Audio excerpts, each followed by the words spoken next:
You're aware of the history that you're trying to create here. Why are you doing it?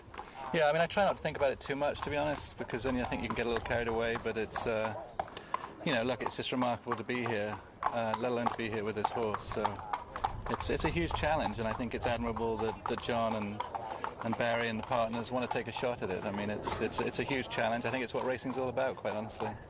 I guess call it a spirit of adventure, but if he was to win here, then he'd have won a Group 1 on 3 different track surfaces. And I think this would mark him out as something very, very special.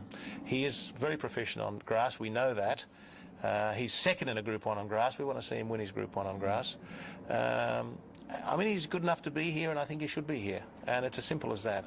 Well, he's definitely unique, that's for sure. I mean, we're asking him a few questions that people normally don't, and so far he keeps responding.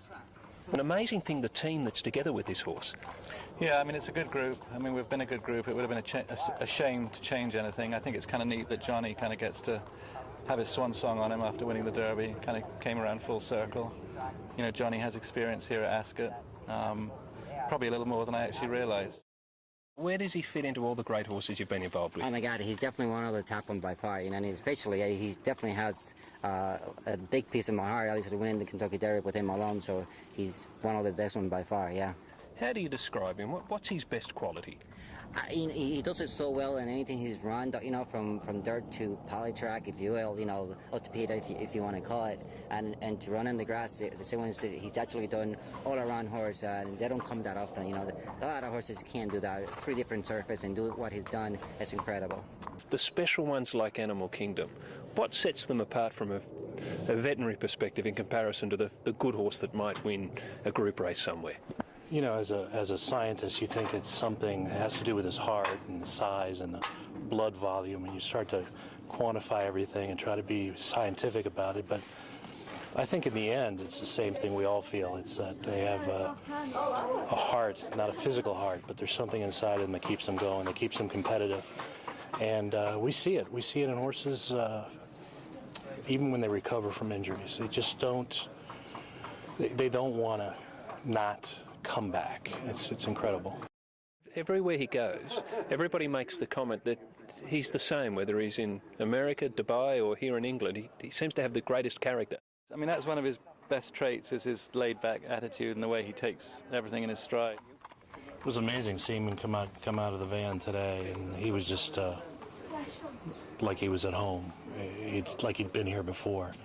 You know, if a person was like that, if a young person was like that, young athletes that you see are calm under pressure. You know, you call him an old soul, and maybe that's what he is. But it's special. You can get romantic and whimsical about the great horses, but is he worthy of that? He is. I do believe so. I mean, I've been very, very fortunate and worked with horses like Barbaro and Street Sense and dozens of Breeders' Cup champions, but when you see a horse like this come back and the things he comes back from, and how he acts, how he deals with adversity, it's a real thing. It's a real thing, and he's got it. Why Ascot? Because when you win a race like the Dubai World Cup and he's a Derby winner, really there's not much more he can achieve. There probably isn't much more he can achieve, and you know, these days there's a lot of criticism from certain quarters that, you know, stallion masters are retiring their horses too early. They're not exposing their horses. It's always a great honour and thrill to run at Ascot with Her Majesty in attendance. It's a great track. It's always a challenge. It's never easy here. We just think this horse is up to it. This is a horse that can do nearly anything, so you can't blame us for having a go here.